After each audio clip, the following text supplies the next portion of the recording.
اگر آپ چاہتے ہیں کہ ہماری ویڈیو بر وقت آپ تک پہنچ جائیں تو ہمارے چینل کو سبسکرائب کر کے بیل آئیکن کے بٹن کو دبا دیں اور ہمیں لائک بھی کر لیں۔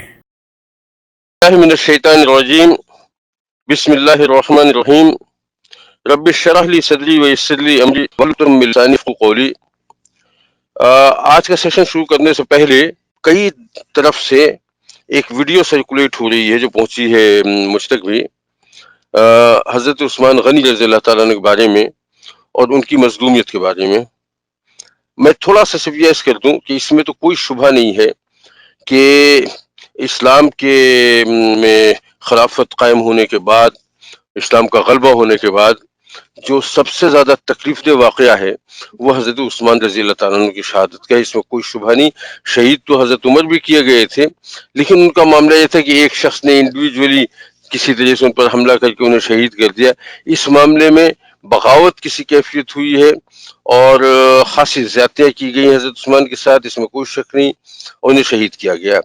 لیکن یہ جو میل سرکولیٹ کر رہی ہے اس دوران، یہ مجھے تھوڑا سا ریزرویشن ہے۔ ایک تو اس میں تمام واقعات بالکل درست نہیں ہیں، کچھ درست ہیں کچھ درست نہیں ہیں، اور دوسری بات یہ کہ اس میں مجھے جذباتیت کا پہلو بہت لگ رہا ہے، اور کچھ ایسا محسوس ہو رہا ہے کہ خاص طور سے حضرت عثمان رضی اللہ تعالیٰ مظلوم ثابت کر کے، جو مظلوم وہ تھے اس میں کوئی شک نہیں، لیکن اس سے زیادہ مظلوم ثابت کر کے لوگوں کے جذبات کو برانگیختہ کیا جائے اور کسی طرح سے فرقواریانیت پھیلائی جائے۔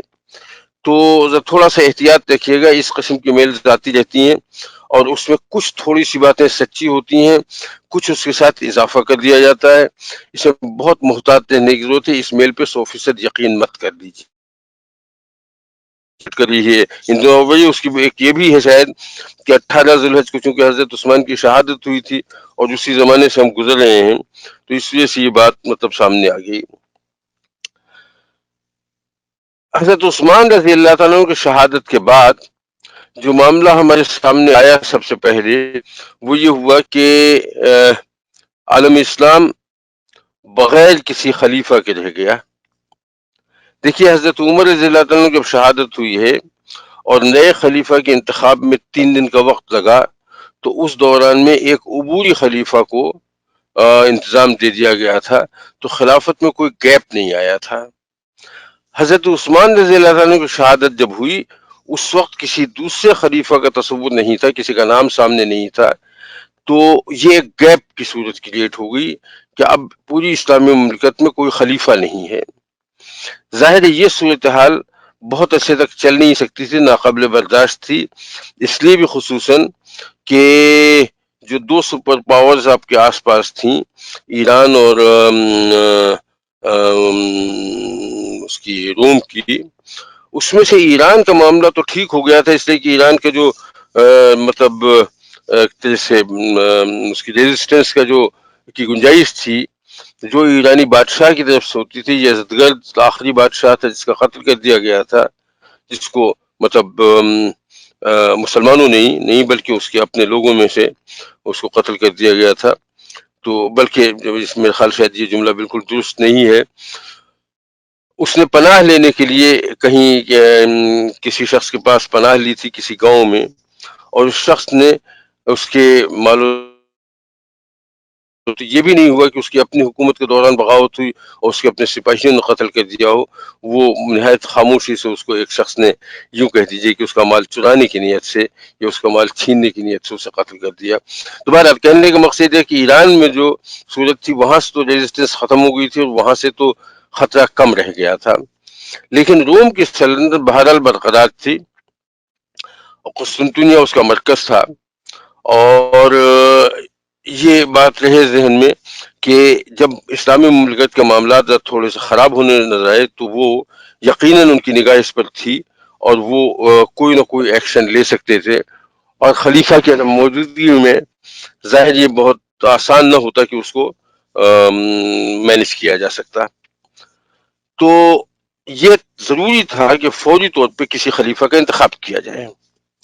اچھا، اب خلیفہ کا انتخاب کیا جائے تو کس کا انتخاب کیا جائے؟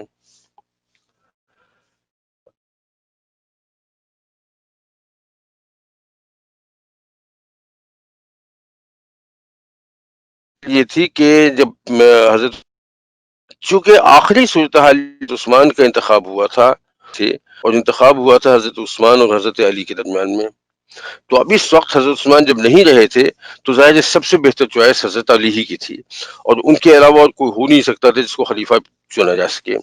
میں اس کہتا کہ حضرت علی تو کنسیڈریشن میں تھے، حضرت زبیر اور حضرت طلحہ دو آدمی اور تھے جن کو کنسیڈر کیا جا سکتا تھا، اور یہ باغی حضرات بلوائی جنہوں نے شہر کا کنٹرول سنبھالا ہوا تھا، یہ ان کے پاس بھی گئے اور ان سے بھی انہوں نے درخواست کی کہ خلافت آپ سنبھال لیجئے، اور ان دونوں نے تو مطلب یہ کہ ان کو تقریباً دھکے دیکھے نکال دیا اپنا سے۔ پھر یہ حضرت علی کے پاس آئے اور کافی بحث و تمہیز کے بعد یہ ہوا کہ حضرت علی جو ہے وہ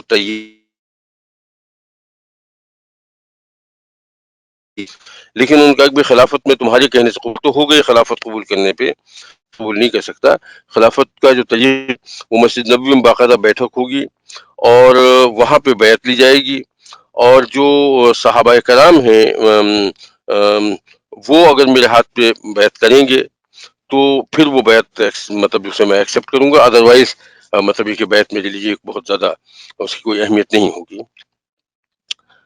بہرحال یہ پروسیس اڈاپٹ کیا گیا اور ان کے ہاتھ میں بیعت کر دی گئی۔ اس میں کچھ تھوڑے سے واقعات ایسے بھی ہیں کہ کچھ لوگوں سے ان بلوائیوں نے زبردستی اور تقریباً تلوار کے زور پہ ان سے بیعت لے لی، لیکن یہ کہ عمومی طور پہ حضرت ان کی بیعت ہو گئی اور بہرحال وہ خلیفہ ہو گئے۔ اچھا، حضرت علی کے بارے میں آپ لوگ اچھی طرح سے جانتے ہیں کہ حضرت علی جو ہیں ان کا مقام عمومی طور پہ کیا رہا ہے۔ دیکھیے، نبی اکرم صلی اللہ علیہ وسلم کے چچا زاد بھائی تھے، جو آپ سب جانتے ہیں، حضرت عبد المطلب کے بیٹے، اور ان کی پرورش نبی کریم صلی اللہ علیہ وسلم کے گھر میں ہی ہوئی تھی۔ سب سے پہلے ایمان لانے والے لوگوں میں سے تھے، جو روایتیں بیان کی جاتی ہیں اس کے تحت عورتوں میں سب سے پہلے ایمان لانے والی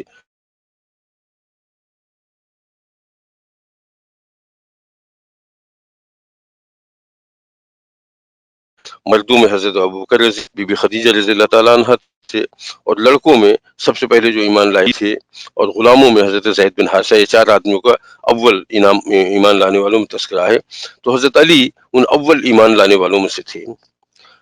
حضرت علی، لیکن یہ ذہن میں رہے کہ یہ جس وقت کی بات ہے اس وقت حضرت علی کی عمر جو ہے غالباً 11 یا 13 سال تھی، تو مطلب اس حوالے سے بچے ہی تھے اس وقت یہ۔ لیکن اس کے ساتھ ساتھ یہ ہوا کہ چونکہ بچے تھے اور پرورش نبی کریم صلی اللہ علیہ وسلم گھر میں ہو رہی تھی، تو لہٰذا یہ بات خود بخود آ گئی کہ چونکہ اس گھر سے کبھی بتوں کی پرستش نہیں کی گئی، نبی کریم صلی اللہ علیہ وسلم جو ہیں وہ اپنی نبوت سے پہلے بھی ان بتوں کی پرستش انہوں نے کبھی نہیں کی، اور بالکل اسی طرح سے حضرت علی رضی اللہ تعالیٰ نے بھی کبھی بتوں کی پرستش نہیں کی۔ تو جب ہجرت فرمائی ہے نبی اکرم صلی اللہ علیہ وسلم نے، تو اس وقت ان کے پاس اس وقت کی صورت یہ تھی، کفار نے آپ صلی اللہ علیہ وسلم کے گھر کا محاصرہ کیا ہوا تھا، اور وہ اصل میں آپ کو قتل کرنے کے ارادے سے آئے ہوئے تھے۔ تو اس نازک موقع پہ نبی کریم صلی اللہ علیہ وسلم جب وہاں سے نکلے ہیں تو اپنے بستر پہ حضرت علی کو سلا کے گئے تھے۔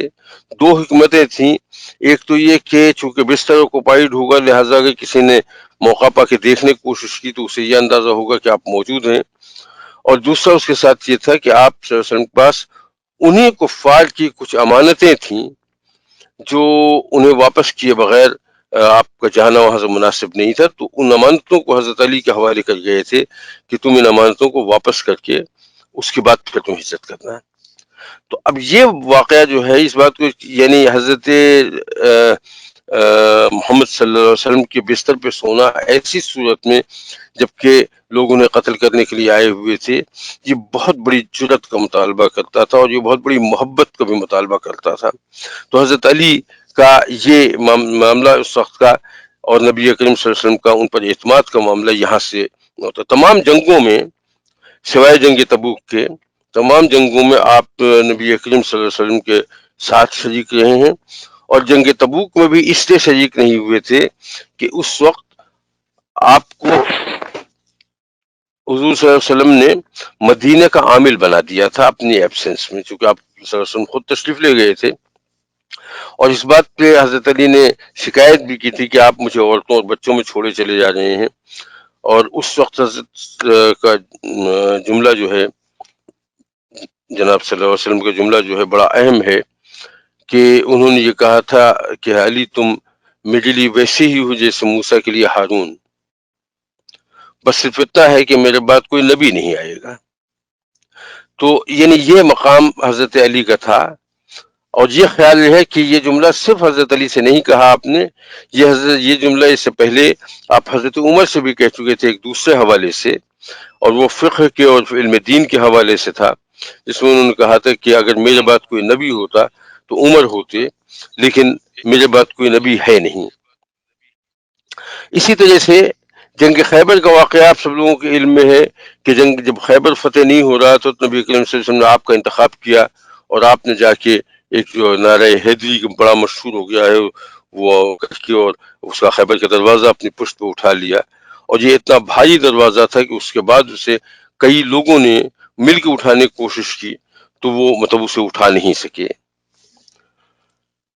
میں نے عرض کیا جیسا کہ نبی کریم صلی اللہ علیہ وسلم کے چچا زاد بھائی تھے، اور اس کے ساتھ آپ سب لوگ جانتے ہیں کہ وہ ان کے داماد بھی تھے. نبی کریم صلی اللہ علیہ وسلم کی سب سے چھوٹی بیٹی جو بہت چہیتی بیٹی تھی بی بی فاطمہ، ان کے شوہر تھے. حضرت عمر کا ارشاد ہے کہ علی ہم سب میں سے زیادہ معاملہ فہم ہے. یہ ان کی عقل کے بارے میں اور ان کی معاملات کو سمجھنے کے حوالے سے یہ تذکرہ بہت اہم ہے. جب کیا کہتے ہیں حضرت عمر کا انتقال ہو گیا تو بی بی عائشہ نے یہ فرمایا تھا کہ سنت کا جاننے والا اب علی سے زیادہ کوئی نہیں رہا. آپ صلی اللہ علیہ وسلم کا یہ جملہ بھی بہت مشہور ہے کہ میں علم کا شہر ہوں اور علی اس کا دروازہ ہے. تو میں اس کہہ رہا تھا کہ فضیلتوں کے اعتبار سے حضرت علی جو ہیں ان کا مقام بہت بلند ہے. اچھا، جب میں مقام بہت بلند کہتا ہوں تو میں کسی سے کمپیئر نہیں کر رہا ہوں، ان کا مقام اپنے طور پہ بھی بہت بلند تھا. پھر نہایت ذہین آدمی تھے، بہت ٹیڑھے ٹیڑھے مسائل جو ہیں وہ سیکنڈز میں حل کر لیا کرتے تھے. آپ کو دو واقعات ان کے یاد ہوں گے، میں ہلکا سا اس کا تذکرہ کر کے نکل جاؤں گا، بہت زیادہ وقت اس پر نہیں لینا چاہتا. ایک تو آپ کے سامنے ایک مقدمہ آیا تھا جس میں دو آدمی آئے تھے کہ صاحب ہم دو آدمی سفر کر رہے تھے ساتھ میں، اور ایک تیسرا آدمی ہمارے درمیان آ گیا اور اس کے پاس کھانے کو کچھ نہیں تھا، تو اس نے کھانا ہمارے ساتھ کھایا اور کچھ پیسے دے کے چلا گیا. تو وہ پیسوں کی تقسیم پہ دونوں میں اختلاف تھا کہ وہ پیسے کس طرح سے تقسیم کیے جائیں. تو پورا واقعہ اگر آپ لوگوں کو نہیں معلوم تو مالک سے بات کر لیجیے گا، بیان کر دوں گا. لیکن بہرحال وہ تقسیم حضرت علی نے ایسی کی جس کے سلسلے میں نہ میتھمیٹیکلی اور نہ حق کی روح سے اس میں کوئی سوال اٹھایا جا سکتا. بہت ہی درست فیصلہ تھا اور میتھمیٹیکلی پروون فیصلہ تھا جو کسی اور کی سمجھ میں آسانی سے نہیں آ سکتا تھا. اور اسی طرح سے ایک وراثت کی تقسیم کا معاملہ ہے جس میں 17 اونٹ باقی بچے تھے اور ان کو تقسیم کرنا تھا، اور اس کو تقسیم کرنے میں اونٹوں کو اونٹوں کا حصہ کیے بغیر گزارا نہیں ہو سکتا تھا، جس کو حضرت علی نے ایسے اس حسن و خوبی سے اس کو ریزالو کیا کہ اس میں کسی اونٹ کو قربانی کی ضرورت بھی پیش نہیں آئی، ہر ایک کو اپنے حصے سے زیادہ حصہ ملا، اور کہیں کسی قسم کا کوئی مال جو ہے آگے پیچھے نہیں ہوا، کسی کا حق نہیں مارا گیا. یہ معاملہ بھی ایسا ہے کہ بہت مشہور واقعہ ہے، میں اس کی تفصیل میں نہیں جا رہا ہوں، جو سمجھے گا تو الگ سے مجھ سے بات کر لیجیے گا یا کہیں بھیج دیجیے گا تو میں نیکسٹ ٹائم انشاءاللہ اسے پھر تفصیل سے بیان کر دوں گا اگر ضرورت ہوئی تو میں اس کہتا کہ جب بیعت خلافت ہوئی تو حضرت طلحہ اور حضرت زبیر نے بیعت تو کر لی لیکن مشروط بیعت کی. انہوں نے کہا کہ اگر آپ قصاص عثمان لینے کا وعدہ کریں تو ہم بیعت کر لیں گے. تو انہوں نے بیعت تو کر لی، لیکن یہ بیعت بھی بنیادی طور پہ تلوار کے زور پہ ہوئی تھی. وہ تلوار حضرت علی کی تلوار نہیں تھی بلکہ بلوائیوں کی تلوار تھی جن کی بنیاد پہ انہیں بیعت کرنا پڑی، لیکن یہ بیعت بھی مشروط تھی. حضرت سعد بن ابی وقاص نے بیعت نہیں کی، انہوں نے خود کو گھر میں بند کر لیا۔ جب لوگ ان کے پاس گئے تو انہوں نے کہا کہ میں بیعت نہیں کروں گا اس وقت، لیکن مجھ سے کوئی اندیشہ مت رکھو۔ تو لوگ پھر انہیں چھوڑ کے آ گئے ان کے حال پہ۔ حضرت عبداللہ بن عمر نے بیعت نہیں کی، جو بلوائی لوگ تھے انہوں نے ان سے کہا، ضامن مانگا، ضمانت اس بات کی کہ آپ حضرت علی کے خلاف کوئی حرکت نہیں کریں گے۔ تو اور یہ ہوا کہ وہ تقریباً ان کو قتل کرنے کے درپے ہو گئے۔ تو حضرت علی نے کہا کہ ان کی ضمانت میں خود لیتا ہوں، میں خود ان کا ضامن ہوں۔ یہ مطلب یہ سمجھیے کہ ان حضرات کے درمیان ایک دوسرے کے لیے اعتماد کا رشتہ اس طرح کا تھا۔ لیکن جن جلیل القدر صحابہ نے حضرت علی رضی اللہ تعالیٰ عنہ کی بیعت نہیں کی، ان میں بھی بڑے بڑے نام ہیں۔ حضرت عبداللہ بن سلام نے آپ کی بیعت نہیں کی، مغیرہ بن شعبہ نے آپ کی بیعت نہیں کی، حضرت زید بن ثابت نے آپ کی بیعت نہیں کی، حضرت حسان بن ثابت نے آپ کی بیعت نہیں کی، حضرت نعمان بن بشیر، ابو سعید خضری، کعب بن مالک، اسامہ بن زید، محمد بن مسلمہ، یہ بہت بڑے بڑے صحابی تھے جنہوں نے آپ کی بیعت نہیں کی۔ اور جب ان سے پوچھا گیا تو انہوں نے کہا کہ ہمیں بیعت کرنے میں کوئی اعتراض نہیں ہے، لیکن یہ بالکل تفرقے اور خونریزی کا زمانہ ہے، حالات سیٹل ہو جائیں گے ہم بیعت کر لیں گے، ہمارا کوئی ایشو نہیں ان کے ساتھ۔ تو ایک طرح سے ہوا تو یہ کہ ان لوگوں نے احتیاط کے نقطہ نظر سے بیعت نہیں کی کہ ہم فساد میں حصے دار نہیں بننا چاہتے، لیکن پریکٹیکلی بعد میں ثابت یہ ہوا کہ نہیں، یہ ان کا بیعت نہ کرنا زیادہ فساد کا باعث بن گیا۔ اور وجہ اس کی ہوئی کہ ان تمام حضرات جو ہیں جن کے نام میں نے لیے، اور ان کے علاوہ بھی بہت، یہ لوگ بڑے بااثر، بڑے سینئر صحابی تھے، بہت بااثر لوگ تھے۔ ان کے بیعت کرنے نہ کرنے سے عام لوگوں کے دلوں میں یہ شبہ پیدا ہوا کہ اس میں کوئی گڑبڑ معلوم ہوتی، یہ لوگ اگر بیعت نہیں کر رہے ہیں تو معاملہ ٹھیک نہیں لگ رہا ہے، اور جس کی وجہ سے وہ جو بے چینی تھی ملک میں عمومی طور پہ، اس میں کافی اضافہ ہو گیا۔ تو یہ ان حالات میں حضرت علی کی بیعت ہوئی ہے۔ پھر حضرت علی نے خلافت سنبھالتے ہی جو سب سے پہلا حکم دیا وہ یہ دیا کہ بھئی وہ جو بلوائی مدینہ میں آئے ہوئے ہیں، بلکہ یوں کہنا چاہیے بلوائی کا لفظ استعمال یقیناً نہیں کیا ہوگا انہوں نے، کہ وہ لوگ جو مدینہ کے نہیں ہیں اور جس وقت مدینہ میں موجود ہیں وہ اپنے اپنے علاقوں میں واپس چلے جائیں۔ اچھا، اب اس میں بڑی دلچسپ بات یہ ہے کہ ظاہر ہے جو مدینہ میں لوگ آئے تھے وہ ظاہر فساد کی غرض سے آئے تھے، اور اس حد تک آئے تھے کہ انہوں نے خلیفہ وقت کو شہید کر دیا تھا۔ تو اور یہ عبداللہ بن سبا اور اس کے ساتھی تھے۔ اب اگر یہ مدینہ چھوڑ کے چلے جاتے ہیں اپنے اپنے علاقوں میں، تو اپنے اپنے علاقوں میں تو ان کی جمعیت بہت تھوڑی سی رہ جاتی ہے۔ یہاں تو مطلب پھر 2,500-3,000 اکٹھا ہو گئے تھے، اور یہ بات انہیں معلوم تھی کہ حضرت علی ہمارے ساتھی نہیں ہیں۔ تو اس صورت میں ان کو اس بات کا خدشہ تھا، یقیناً اور بالکل صحیح خدشہ تھا، کہ اگر وہ بکھر گئے تو ان کو گھیر لیا جائے گا اور وہ بچیں گے نہیں۔ تو انہوں نے حضرت علی کے اس حکم کو ماننے سے انکار کر دیا کہ نہیں، ہم واپس نہیں جائیں گے۔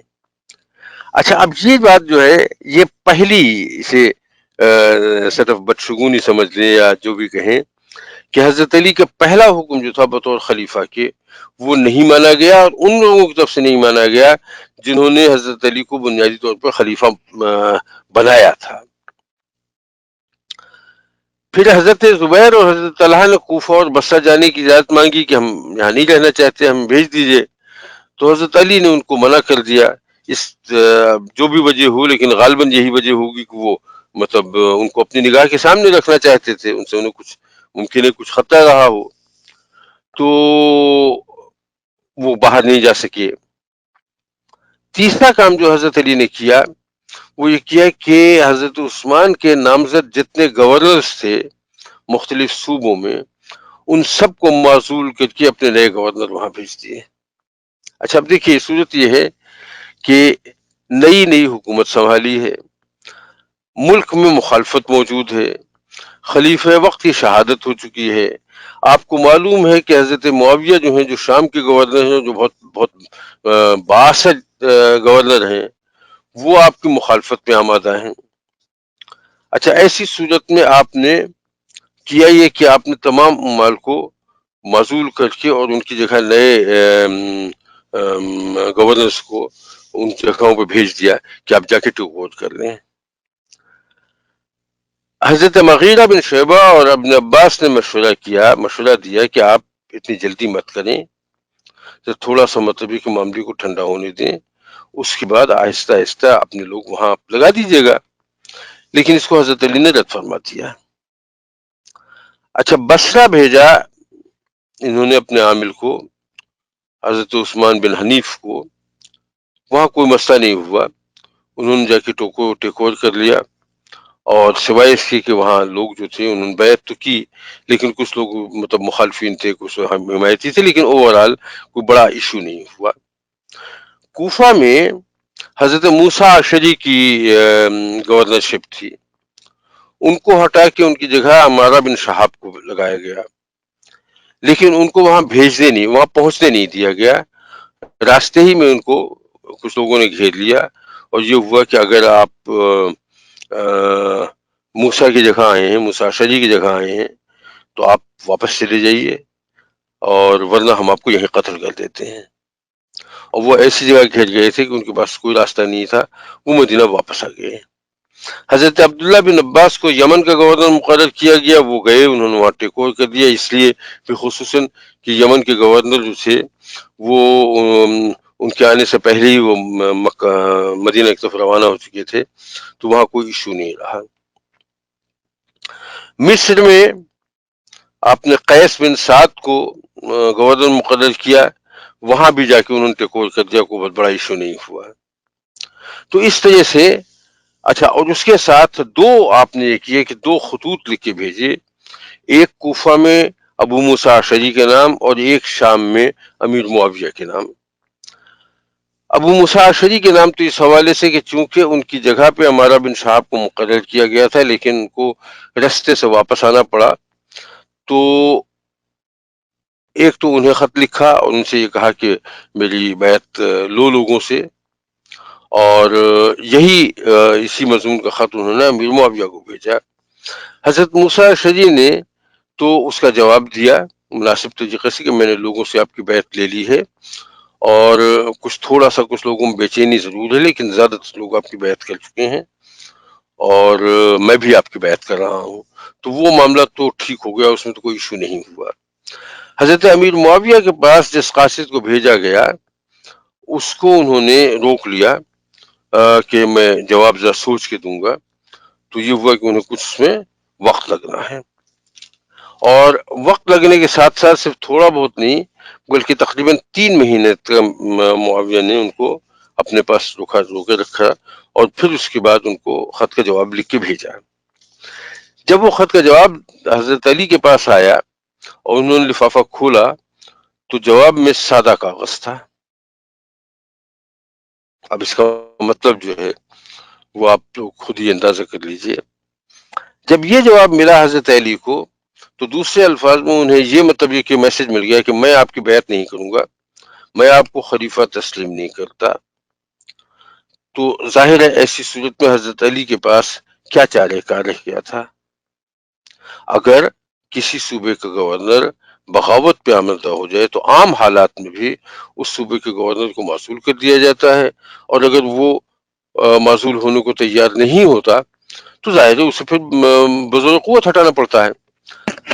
حضرت علی نے بھی بالکل یہی فیصلہ کیا، اس لیے یہی مناسب فیصلہ تھا ان حالات میں، اور انہوں نے فوج ترتیب دی، اور فوج اس حد تک ترتیب دی، یعنی یہ صرف یہ نہیں کہ انہوں نے ارادہ کیا کہ میں معاویہ پہ حملہ کروں گا، بلکہ فوج ترتیب دی، اور فوج میں باقاعدہ مطلب جو اس کے سرداران ہوتے ہیں وہ مقرر کر دیے گئے۔ ان کا بیٹا تھا غیر فاطمی بیٹا محمد بن الحنفیہ، ان کو انہوں نے علم دیا۔ عبداللہ بن عباس کو میمنہ کا سردار مقرر کیا، عمرو بن ابی سلمہ کو محسا کا سردار مقرر کیا، اور جو ہراول دستہ ہوتا ہے یا مقدم الجیش جو ہوتا ہے اس میں ابو لیلہ بن الجراح حضرت ابو عبیدہ بن جراح کے بھائی تھے، ان کو مطلب یہ کہ فرنٹ جو ہے وہ دیا گیا. تو فوج تقریباً مرتب کر لی گئی تھی اور شام پہ حملہ کرنے کا حضرت علی نے مکمل اور مصمم ارادہ کر لیا تھا. اور اگر ایسا ہو جاتا تو یقیناً امیر معاویہ اس وقت اس پوزیشن میں نہیں تھے کہ مرکز سے لڑ سکتے اور شاید سارے معاملات ٹھیک ہو جاتے. لیکن اللہ تعالیٰ کچھ اور منظور تھا.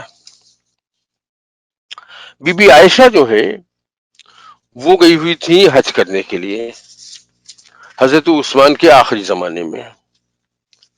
وہ حج کر کے واپس آ رہی تھے مدینہ کی طرف، تو راستے میں انہیں اطلاع ملی کہ حضرت عثمان رضی اللہ تعالیٰ عنہ شہید کر دیے گئے ہیں.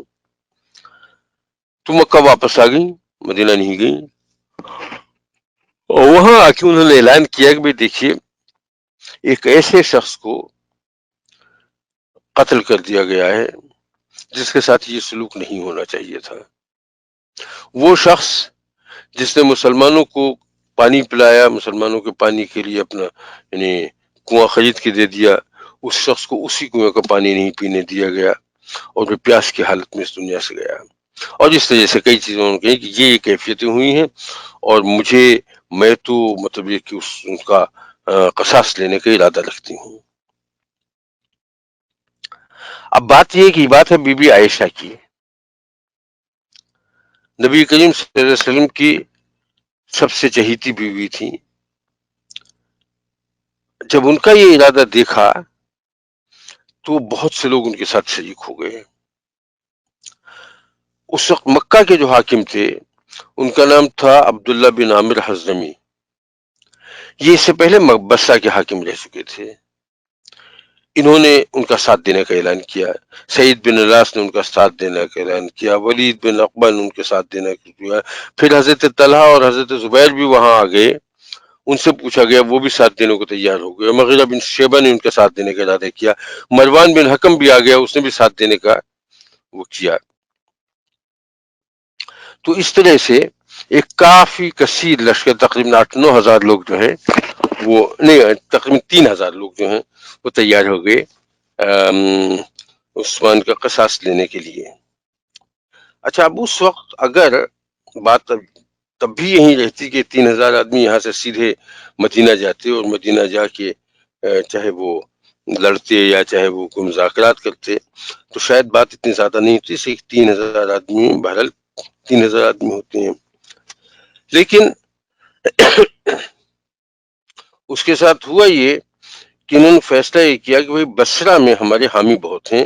عبداللہ بن عامر کے لیے میں بصرہ کا عامر رہ چکا ہوں، وہاں میرے کافی لوگ ایسے ہیں جو میری حمایت کریں گے. عمومی طور پہ بصرہ میں حضرت طلحہ رضی اللہ تعالیٰ عنہ کے بہت ہی مطلب ماننے والے لوگ موجود تھے. تو ان لوگوں نے طے یہ کیا کہ ہم یہاں سے مکہ سے بصرہ جاتے ہیں اور بصرہ میں لوگوں سے مدد لیتے ہیں اور وہاں سے اپنی فوج میں اضافہ کرتے ہیں. اور پھر جب ہماری فوج قابل ذکر ہو جائے گی یا قابل مقابلہ ہو جائے گی تو پھر ہم مدینہ چلیں گے اور پھر مدینہ میں حضرت علی سے مطالبہ کریں گے قصاص عثمان کا. نتیجہ یہ ہوا کہ لوگ بصرہ کی طرف چلے. راستے میں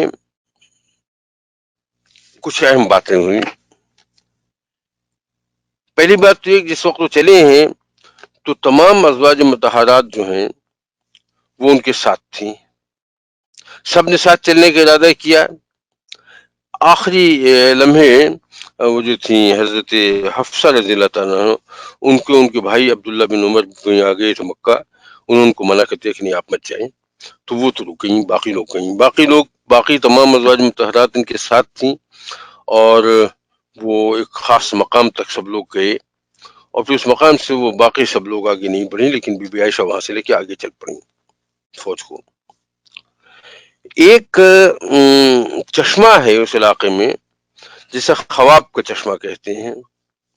وہاں جب پہنچی تو وہاں پہ کتوں کے بھونکنے کی آواز آئی. جو عام طور پہ ایسا ہوتا ہے کہ ویران علاقوں میں کتے ہوتے ہیں اور بھونکتے ہیں، لیکن نبی کریم صلی اللہ علیہ وسلم کی ایک روایت حضرت خدیجہ کو، حضرت عائشہ کو یاد آ گئی کہ ان جب ایک موقع پہ تمام ازواج مطہرات بیٹھی ہوئی تھیں تو نبی اکرم صلی اللہ علیہ وسلم نے پوچھا تھا کہ یہ کہا تھا کہ کاش مجھے معلوم ہوتا کہ تم میں سے وہ کون ہے جس پر خواب کے کتے بھونکیں گے، اور اس کے ساتھ غالباً یہ لفظ بھی تھا کہ اور وہ حق پہ نہیں ہوگی. کچھ اس نوعیت کی بات تھی. یہ بات جب سامنے آئی تو فوراً انہوں نے اپنے اونٹ کو وہیں بٹھا دیا، اور یہ ہوا کہ نہیں، میں تو آگے نہیں جا سکتی. اس جگہ سب پہ قیام ہو گیا، تقریباً 1-2 دن قیام رہا. اس میں 2-3 باتیں ہو گئی. ایک تو لوگوں نے ان کو یقین دلا دیا کہ یہ چشمہ جو ہے خواب کا چشمہ ہے ہی نہیں، وہ تو اس راستے میں نہیں ہے، کسی اور جگہ ہے، یہ کوئی اور جگہ ہے. تو ایک طرح سے انہیں مطلب یہ کنوینس کرا دیا کہ یہ نبی کریم صلی اللہ علیہ وسلم کی مطلب حدیث کے مطابق یہ جگہ نہیں ہے.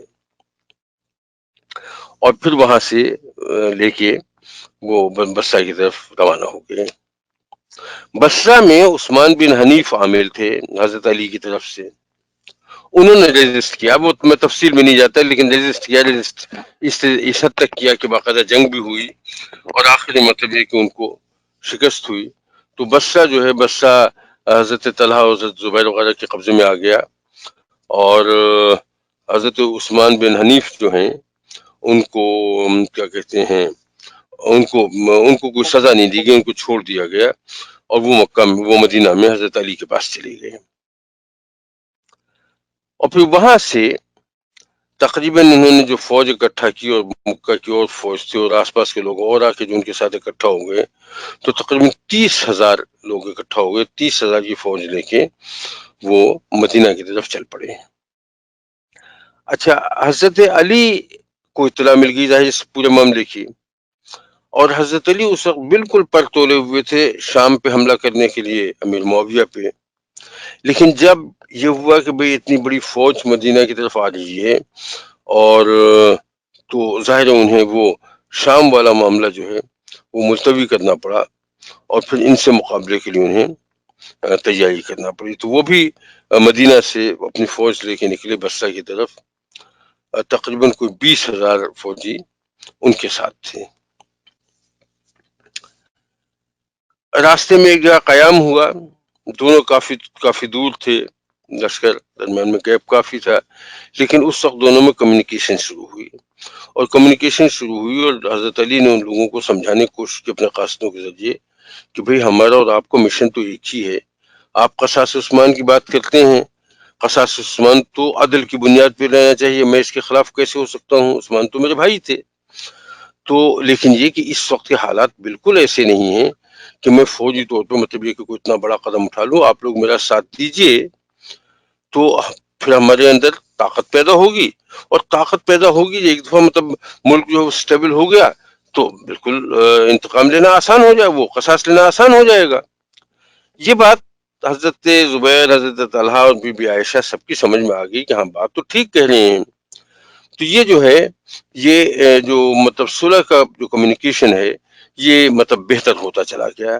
اس دوران میں دونوں حضرات جو ہیں، دونوں لشکر اپنی اپنی جگہ سے آگے بڑھے، اور پھر ایک ہی میدان میں دونوں لشکر آ کے آمنے سامنے مطلب قیام پذیر ہو گئے. اور یہ ہوا کہ بھئی صلح کے معاملات چل رہے ہیں اور فائنل ہو چکی شرائط، اور کل صبح تک یہ معاہدہ لکھ لیا جائے گا اور اس پر دستخط ہو جائیں گے، اور پھر اس کے بعد بی بی عائشہ اپنے لوگوں کو لے کے واپس چلی جائیں گی، اور یہی کہ معاملات اس کے بعد پھر انشاءاللہ ٹھیک ہو جانے چاہیے.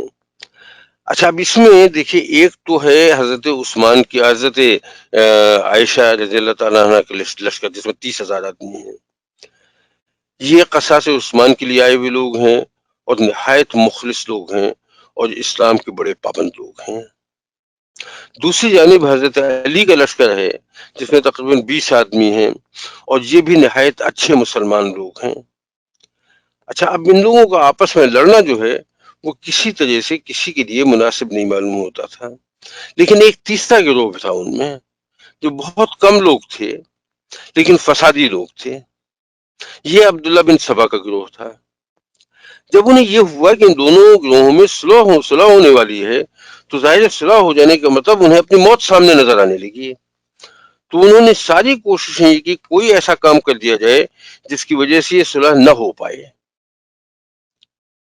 اور نتیجہ اس کا یہ ہوا کہ اسی رات میں نہایت خاموشی سے اندھیرے میں ان کے کچھ لوگوں نے حضرت عائشہ کے لشکر پہ حملہ کیا، اور چونکہ رات کا اندھیرا تھا، کچھ معلوم نہیں ہوا، کچھ کوئی تفصیل معلوم نہیں ہو سکتی تھی، تو ان کے لشکر کے لوگ حضرت زبیر، طلحہ اور دیگر لوگ یہ سمجھے کہ حضرت علی نے ہمیں دھوکہ دیا ہے، ہم سے صلح کی بات کی، اور جب ہم بالکل تیار نہیں رہے جنگ کے لیے تو اس وقت انہوں نے حملہ کر دیا ہے۔ اچھا، ظاہر ہے جس حالت میں بھی تھی اس حالت میں وہ لوگ مطلب اٹھے اور انہوں نے مقابلہ شروع کر دیا۔ اچھا، جب وہاں جنگ شروع ہوئی اور مقابلہ بھی شروع ہو گیا تو حضرت علی تک یہ بات پہنچائی گئی کہ یہ لوگ اصل میں مدینہ پہ قبضہ کرنا چاہتے ہیں، حضرت عائشہ کے ساتھی وغیرہ جو ہیں، اور یہ تو صرف دھوکہ دے رہے تھے آپ کو صلح کرنے کے لیے، اور اب انہوں نے حملہ کر دیا۔ ظاہر ہے حضرت علی کو بھی مقابلے کے لیے کھڑے ہونا پڑا، اور اس چکر میں تقریباً ساری رات جو ہے وہ جنگ ہوتی رہی۔ اندھیرا کا معاملہ تھا، آپس میں کوئی کمیونیکیشن نہیں ہو پایا۔ صبح ہوئی تو بھی باقاعدہ جنگ چل رہی تھی۔ اس دوران میں بی بی عائشہ کو کسی نے مشورہ دیا اپنے ساتھیوں نے کہ بھئی ایسا ہے کہ جنگ بہت غلط ہو رہی ہے، آپ ایسا کیجئے کہ اگر آپ اونٹ پہ سوار ہو کے لشکر کے درمیان چلی جائیں تو آپ سمجھائیں لشکریوں کو تو جنگ رک سکتی ہے۔ بی بی عائشہ نے یہی کیا، لیکن اس کا مطلب کچھ اور سمجھا گیا۔ جب وہ لشکر جب ان کا اونٹ درمیان لشکر میں پہنچا تو یہ سمجھا گیا کہ یہ جو ہیں یہ اپنے لوگوں کو کی ہمت بڑھانے کے لیے میدان میں آ گئی ہیں، اور یہ ہوا بھی کہ ظاہر ان کے آنے کی وجہ سے ان کے لشکر کی ہمت بہت بڑھ گئی، وہ بڑھ چڑھ کے حملے کرنے لگے۔ بہرحال یہ جنگ اس طرح سے چلتی رہی۔ حضرت علی نے فائنلی مطلب یہ فیصلہ کیا کہ بی بی عائشہ کو تو کوئی نقصان نہیں پہنچنا چاہیے، لیکن جب تک ان کا اونٹ جو ہے وہ وہاں درمیان میں موجود ہے اس وقت تک یہ جنگ ختم نہیں ہو سکتی، تو انہوں نے کسی طرح سے اپنے آدمیوں کے ذریعے اس اونٹ جو ہے اس کو زخمی کر کے گرا دیا، اور اس طرح سے وہ جنگ جو ہے اس کا خاتمہ ہوا۔ لیکن فوری طور پر انہوں نے حضرت عبد الرحمن بن ابی بکر جو بی بی عائشہ کے بھائی تھے ان کو ان کے پاس بھیجا، اور بڑی عزت و احترام کے ساتھ ان کے ساتھ سلوک کیا گیا۔ حضرت علی خود بھی ان کے پاس آئے اور ان کو سلام کیا، اور ان کو اور ان کے ساتھ کے تمام اور جو لوگ تھے ان کو وہاں مطلب اپنے اپنے علاقوں میں واپس بھیج دیا گیا، بڑے لحاظ اور بڑے احترام کے ساتھ۔ لیکن اس جنگ میں تقریباً 8,000 آدمی شہید ہو گئے۔ اچھا، اب اس میں دو تین پہلو اس جگہ پہ دھیان رکھیے کہ یہ مسلمانوں کا مقابلہ مسلمانوں سے ہوا تھا، چاہے اس کی وجہ جو بھی ہو، یعنی یہ تو ہو سکتی ہے کہ کچھ لوگ، ہو سکتی نہیں بلکہ یقیناً ہوئی کہ کچھ فسادی لوگوں نے اس میں فساد پیدا کروایا، لیکن فیکٹ یہ ہے کہ جنگ تو ہوئی مسلمانوں کے گروہوں میں۔ یہ 8,000 آدمی جو شہید ہوئے ان کے مال کو لوٹنا چاہا فاتح فوج نے جو حضرت علی کی فوج تھی، اور حضرت علی نے نہایت سختی کے ساتھ منع کر دیا کہ نہیں، یہ لوٹ کا مال نہیں ہے۔ لوگوں نے کہا کہ بھئی ایسا ایک جنگ ہوئی، جنگ میں ہم فتح پائی ہے تو ظاہر ہے یہ ہمارا مال غنیمت ہے، تو ان سے خاص طور سے انہیں سمجھایا گیا کہ مال غنیمت نہیں ہو سکتا، اور بلکہ پھر اسے حضرت علی نے ایک بہت سخت بات کہی جس پر لوگ ایک دم خاموش ہو گئے، اور ان کا کہ ایسا ہے کہ اگر یہ مال غنیمت ہے تو مال بھی تمہارا، اور جو قیدی عورتیں بنائی گئی ہیں وہ بھی تمہاری، تو کون ہے تم میں سے جو عائشہ کو اپنے ساتھ لے جانا چاہتا ہے؟ ظاہر ہے یہ بات جو ہے ایک دم تازیانی کی طرح سے لگی، اور لوگ خاموش ہو گئے۔ اور اچھا دیکھیے ایک منٹ، یہاں یہ دو جنگیں ہوئی، میں دوسری جنگ کا تذکرہ بعد میں کروں گا، یہ فی الوقت اس جنگ کی بات کر لیتے ہیں جو مسلمانوں کے درمیان ہوئی۔ اب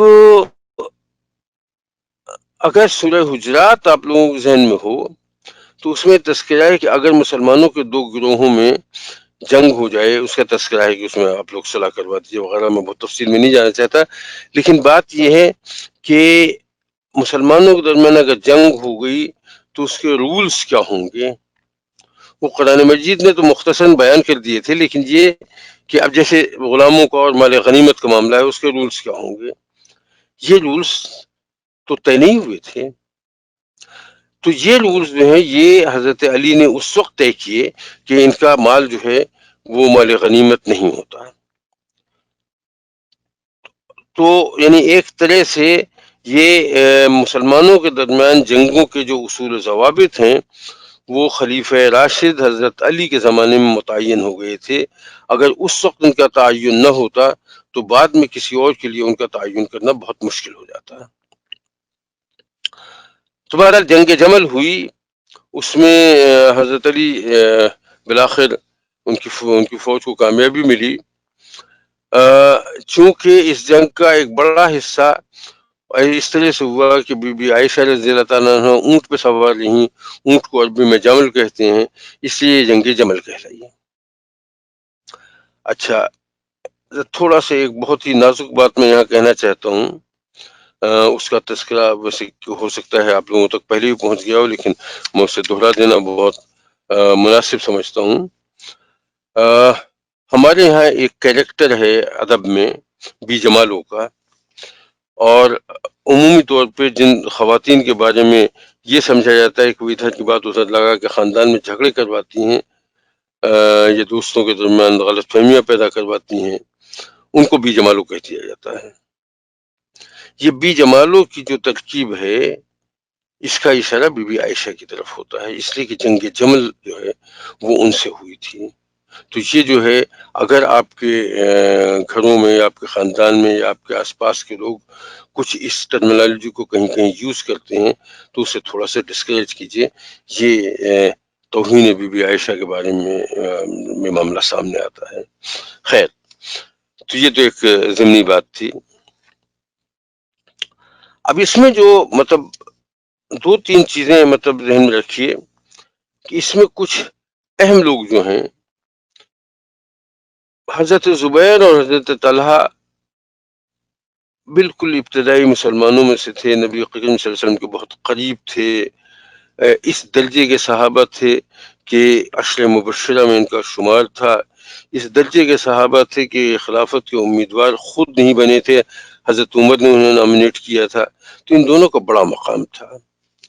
جب ان دونوں کی سمجھ میں بات آ گئی کہ حضرت علی سے لڑنا جو ہے یہ مناسب نہیں ہے، صلح زیادہ مناسب ہے، تو ان دونوں نے مطلب اپنے اپنے طور پہ ارادہ کیا کہ ہم جنگ میں شریک نہیں ہوں گے اور ہم واپس جا رہے ہیں. اور ان دونوں کو ایک سازش کے تحت الگ الگ قتل کر دیا گیا.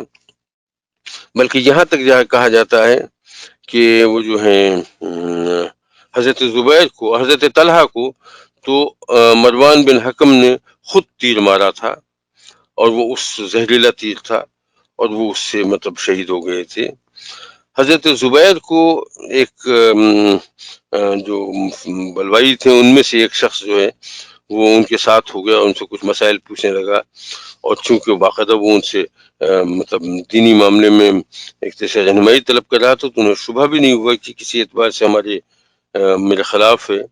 اور پھر راستے میں ایک پڑاؤ ہوا، وہاں نماز کے دوران جب وہ سجدے کی حالت میں تھے اس وقت اس نے انہیں شہید کر دیا. اور پھر شہید کرنے کے بعد ان کی وہ پہنچا حضرت علی کے پاس انعام کی لالچ میں کہ مجھے کچھ اب انعام ملے گا.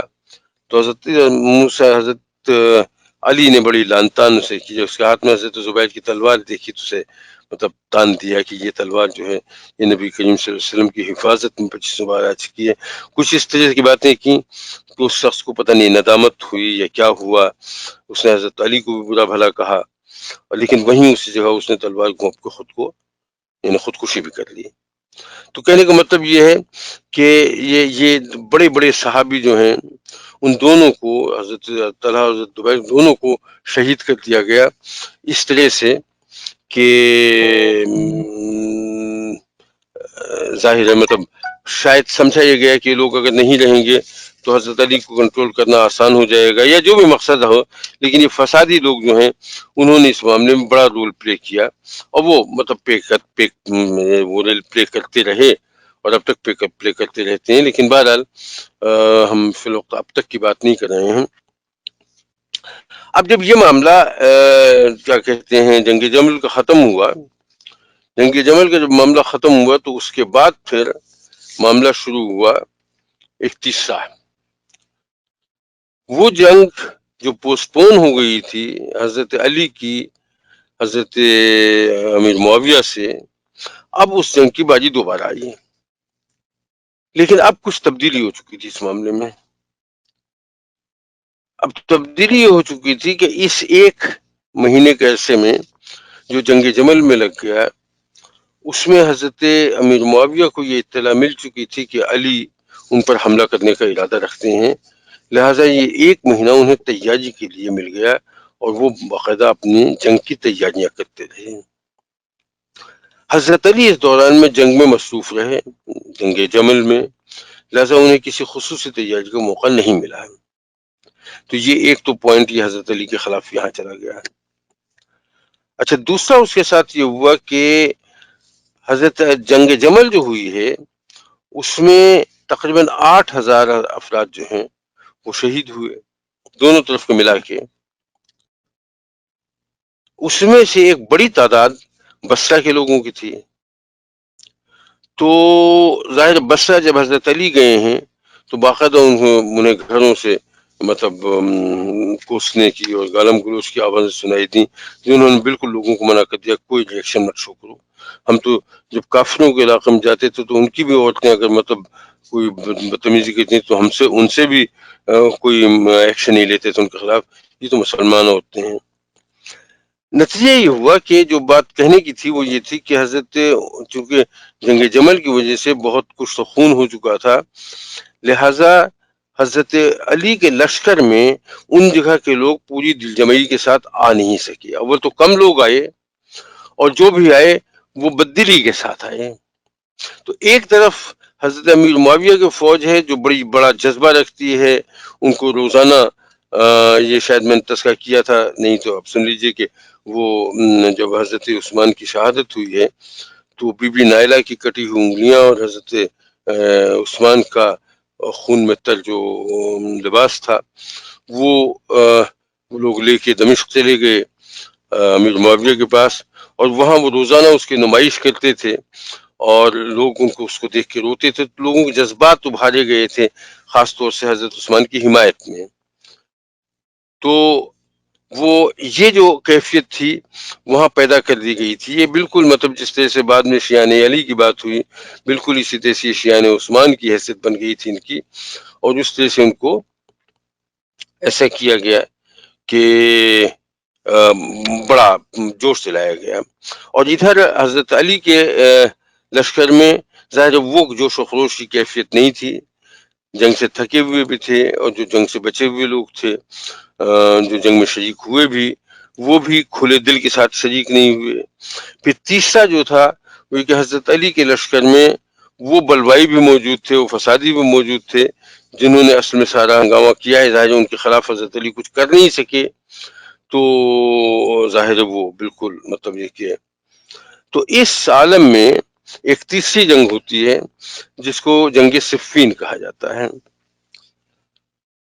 تمام طور مشکلات کے باوجود حضرت علی جو لشکر تیار کر سکے تھے یا جو تیاری کر گیا تھا وہ 90,000 افراد پر مشتمل تھا، اور حضرت معاویہ نے جو لشکر تیار کیا تھا اس کی تعداد 80,000 تھی۔ یہ لوگ دونوں لشکر صفین کے مقابلے کے میدان میں ایک دوسرے کے سامنے آئے۔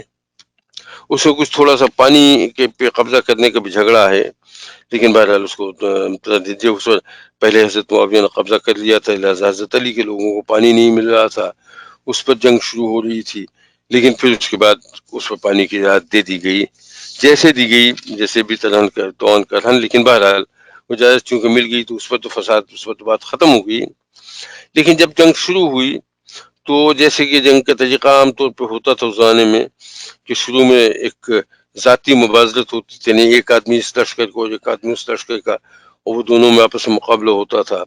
تو شروع میں وہ ہوتا رہا، پھر اس کے بعد یہ ہوا کہ تھوڑا سا بات اس سے آگے بڑھی کہ ایک شخص جو مطلب ایک لشکر سے آتا تھا وہ اپنے ساتھ اپنے کچھ گراؤ کو، اپنے حمایتیوں کو بھی لے آتا تھا، یہی صورت دوسری طرف سے ہوتی، ان میں جھگڑا ہوتا رہا۔ تو تقریباً ایک مہینہ وہاں اس قسم کی چھوٹی چھوٹی جھڑپیں ہوتی رہیں، جو فوجوں میں جنگ نہیں ہوئی بلکہ فوج کے جو مطلب کچھ لوگ جو تھے وہ ان میں جنگ ہوتی رہی۔ پھر محرم کا زمانہ آ گیا تو ایک مہینے کی تعطیل کر دی گئی، اور وہ ایک مہینے کی جو تعطیل کر دی گئی اس میں جنگ نہیں ہوئی ظاہر ہے. پھر یہ جب مہینہ گزر گیا ہے تو اس کے بعد پھر جنگ ہوئی ہے، اور ایک ہفتے تک تو جیسے پہلے تھا، پہلے جیسے کہ ایک شخص جا کے دوسرے شخص سے لڑتا تھا، اس شخص کے ساتھ ایک گروہ آ جاتا تھا. اب صورت یہ ہوئی ہے کہ اب بھی وہی صورت رہی، لیکن تقریباً ایک ہفتے تک ایسا رہا کہ دونوں طرف بڑے بڑے سرداروں کو نامزد کر کے اور ان کے ساتھ ان کے لشکروں کو بھیجا جاتا تھا، مقابلہ ہوتا تھا، اور مطلب یہ کہ جو بھی اس کا فیصلہ ہو. لیکن بہرحال ہفتے بھر تک یہ سلسلہ چلتا رہا اور اس کو مطلب یہ کسی طرح سے کوئی فیصلہ نہیں ہو سکا. پھر آخری 2 دن جو ہیں وہ ہوئی ہے باقاعدہ جنگ،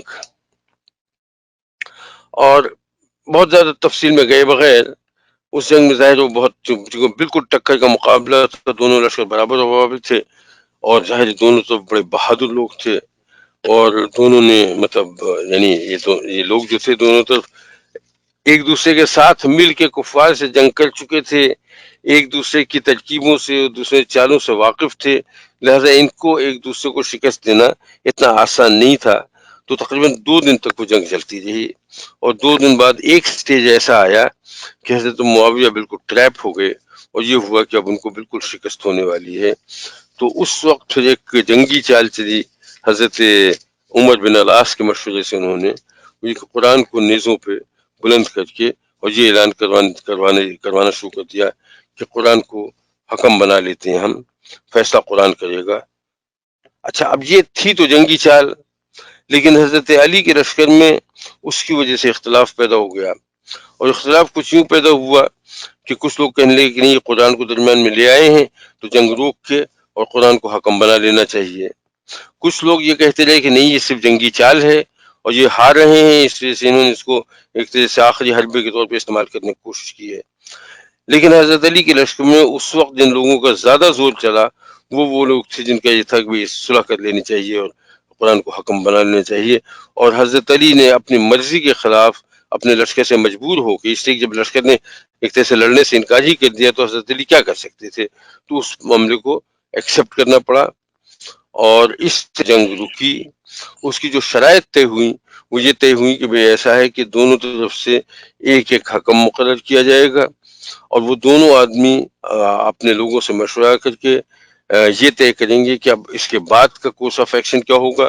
اور پھر اس کے بعد یہ سب 6 مہینے بعد ایک جگہ ملیں گے، اپنے ساتھ 400 آدمی لا سکیں گے، 400 جنگجو، اور وہاں اعلان ہوگا کہ نیکسٹ کورس آف ایکشن کیا ہے.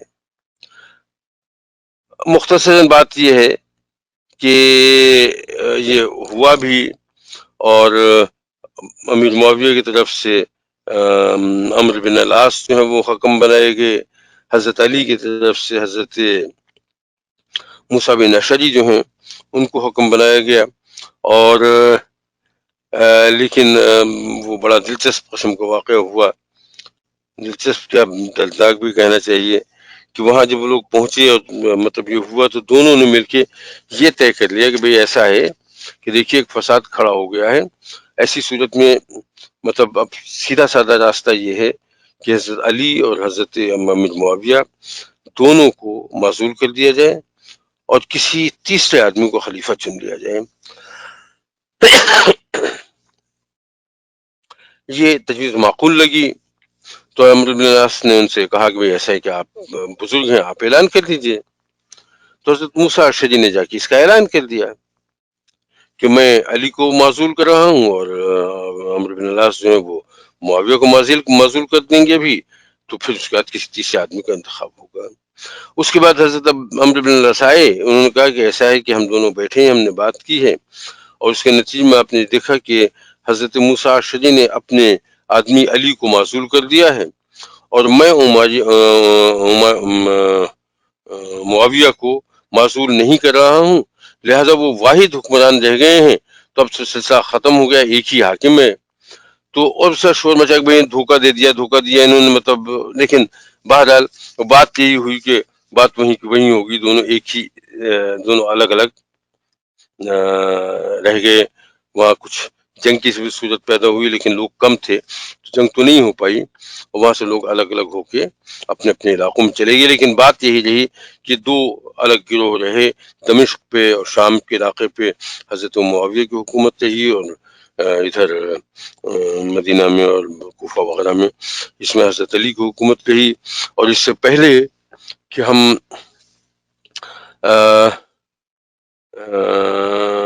اس کے بعد کے معاملات دیکھیں حضرت معاویہ کے، ایک اور فساد درمیان میں کھڑا ہو گیا، اس کا تذکرہ بھی ضروری ہے.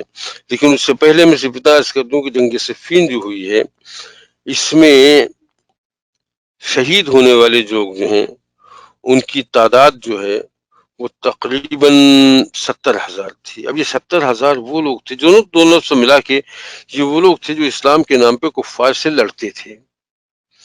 یہ 70,000 آدمی کی شہادت جو ہے یہ اسلام پہ کاری ضرب تھی. اور اب میں اسے کیا کہوں کہ اللہ تعالیٰ کو ایسے ہی منظور تھا، اور یا یہ کہیے کہ ظاہر اللہ تعالیٰ کو منظور تو ایسے تھا ہی، لیکن یہ کہ اس میں بلوائیوں جو ہیں ان کی فسادیوں کی یا سازشوں کی سازشیں بھی کامیاب ہوتی رہی ہیں، اور بہت ہی تکلیف دہ معاملہ ہے. ان میں بڑے بڑے لوگ شہید ہوئے. حضرت علی کی طرف سے لڑ رہے تھے حضرت عمار بن یاسر، وہ شہید ہو گئے. حضرت اویس بن قرنی اس میں شہید ہوئے. حضرت اویس بن قرنی وہ صاحب ہیں جن جو صحابی تو نہیں تھے، جن کے نبی کریم صلی اللہ علیہ وسلم کی ملاقات نہیں ہوئی، لیکن نبی کریم صلی اللہ علیہ وسلم نے ان کے بارے میں کہا تھا کہ ان کو میرے صحابیوں میں شمار کرنا. دوسری طرف حضرت عثمان کے حضرت امیر معاویہ کے لشکر کی طرف سے لڑتے ہوئے عبید اللہ بن عمر رضی اللہ تعالیٰ عنہ جو ہیں ان کی شہادت ہوئی. عبید اللہ بن عمر رضی اللہ تعالیٰ عنہ وہی صاحب تھے جنہوں نے حضرت عمر کی شہادت پہ غصے میں آ کے اور اس کو ہرمزان کو قتل کر دیا تھا، اور ان کا مقدمہ پہلے مقدمے کے طور پہ پیش کیا گیا تھا عثمان کے ساتھ، اور حضرت عثمان نے خود ان کا قصاص دے کے ان کو ان کا وہ دے کے کیا کہتے ہیں خون بہا دے کے اور ان کو آزاد کر دیا تھا. تو یہ مطلب اس وقت معاویہ کی طرف سے لڑ رہے تھے، ان کی شہادت ہوگی، تو اس سے بڑے بڑے لوگ اس میں شہید ہوئے. تو لیکن اس جگہ یہیں پہ ایک اور مسئلہ بھی کھڑا ہو گیا جو کھڑا تو اس سے پہلے بھی ہوا تھا بیسیکلی، لیکن اس وقت بات بڑھنے نہیں پائی تھی. ایک گروہ حضرت علی کے لشکر میں سے ایسا سامنے آ گیا جس نے ایک عجیب کیفیت پیدا کر دی. یہ گروہ سامنے آیا اور اس نے کہا کہ ایسا ہے کہ آپ نے حضرت علی کے پاس گئے اور کہنے آپ نے قرآن مجید کے علاوہ آپ نے کسی شخص کو حکم بنا دیا ہے، تو یہ تو بہت غلط بات ہے، اور یہ تو بالکل ایک طرح سے عمل کفر ہے. کہ تم لوگوں کے مشورے سے تو ہم نے میں نے یہ کیا تھا. کہ ہاں اس میں کوئی شبہ نہیں، ہم سے بھی کفر ہو گیا تھا، تو لیکن ہم نے توبہ کر لی اور ہم پھر مومن ہو گئے ہیں. آپ بھی ایسا کریں کہ آپ اپنا کفر ڈکلیئر کریں کہ ہاں میں نے کفر کیا تھا، پھر اس کے بعد توبہ کر کے دوبارہ مومن ہو جائے، ہم آپ کے ساتھ رہیں گے.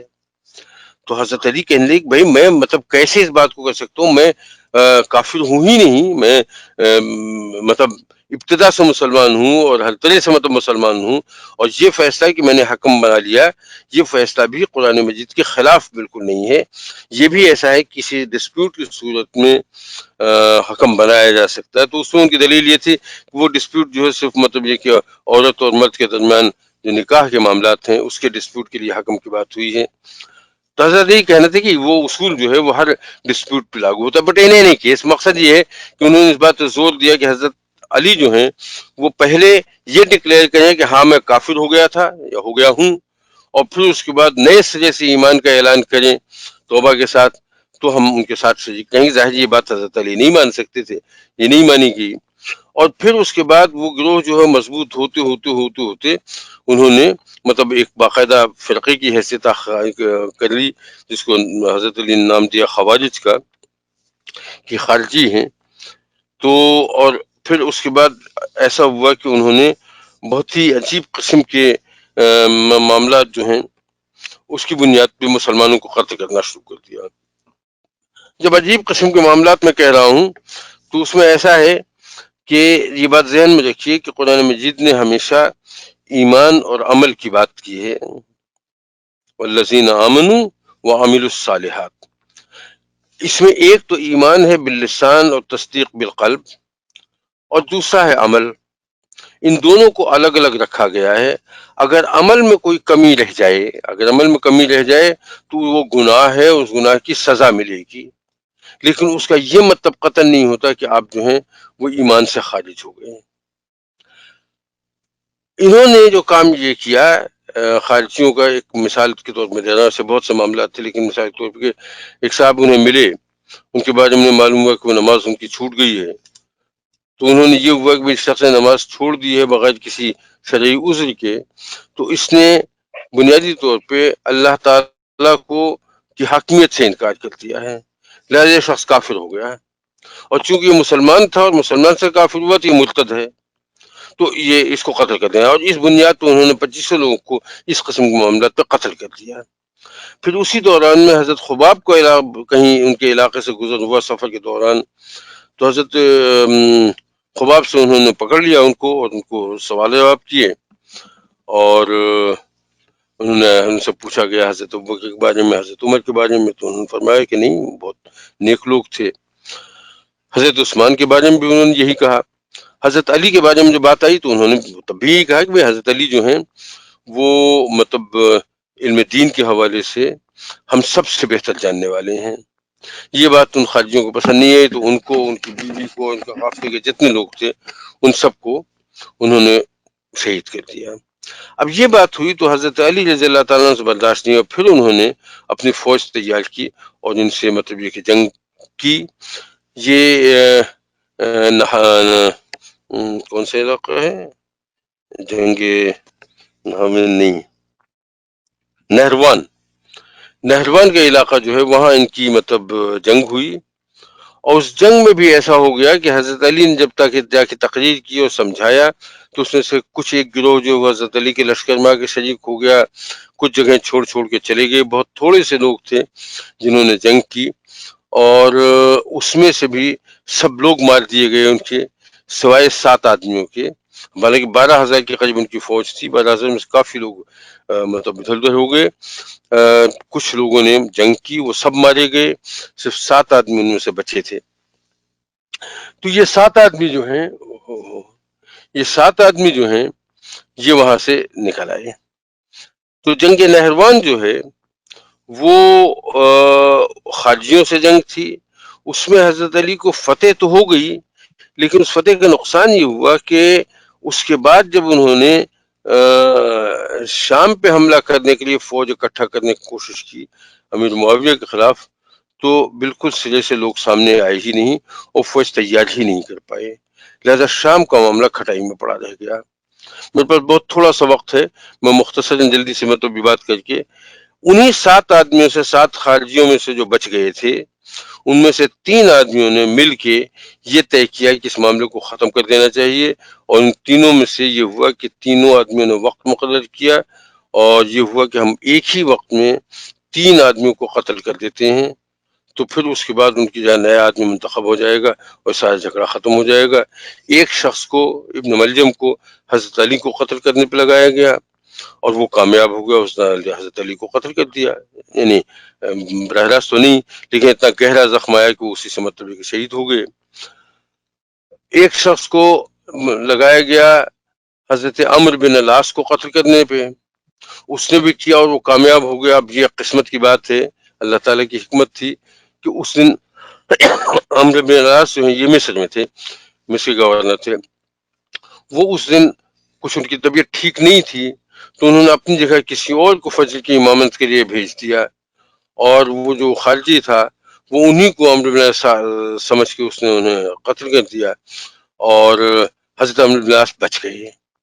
تیسرا آدمی جو تھا اسی وقت اس نے حضرت امیر معاویہ پہ حملہ کیا، اور یہ سمجھ کے کہ وہ جو ہے وہ ان کا اس کا وار جو ہے مکمل ہو گیا، قاری ہو گیا ہے، وہاں سے بھاگا، لیکن گرفتار ہو گیا، اور حضرت امیر معاویہ کو بھی بہت قاری زخم نہیں آیا تھا، تو وہ بھی مطلب بچ گئے.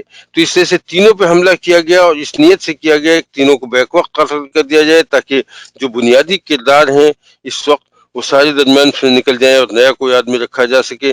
لیکن یہ کہ اس میں صرف ایک کامیابی ہوئی جو آپ نے خلیفۃ المسلمین جو ہیں امیر المومنین حضرت علی کو تو قتل کرنے میں شہید کرنے میں آپ کو کامیابی ہو گئی, باقی دونوں جگہ بچت ہو گئی.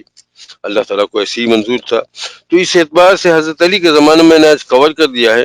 کچھ تھوڑی ایک آدھ باتیں رہ گی وہ میں انشاءاللہ نیکسٹ اس میں کہیں دیکھ لوں گا جہاں موقع ہوگا.